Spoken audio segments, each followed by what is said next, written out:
抗日戰爭時期咧，我其實好細個，嗰啲一日死幾百人，全街都係有餓死人，我都見過。抗日戰爭期間，葡萄牙實行中立政策，但係澳門嘅華人從未中立，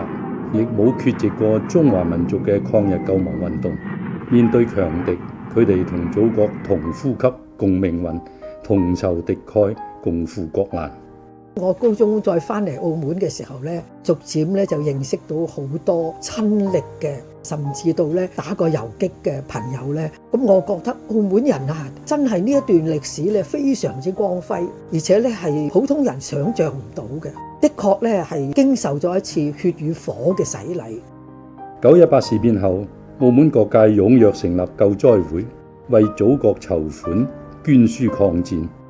14年抗戰期間，澳門人支援祖國抗戰，湧現好多英雄人物。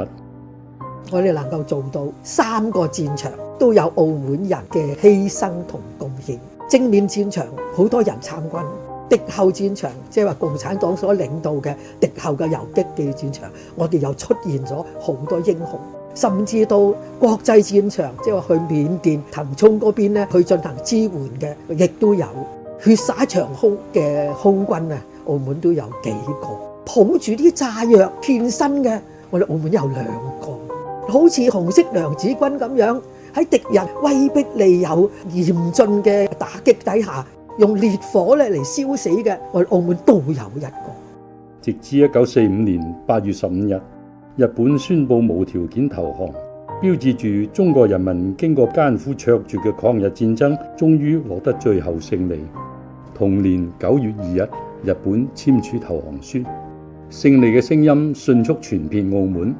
9月3日嘅抗日戰爭勝利紀念日，澳門嘅主要街道上搭建咗15座大型牌樓，各大建築物同民宅掛滿國旗，街道兩旁係飄揚嘅彩旗，各界以不同形式慶祝抗日戰爭勝利。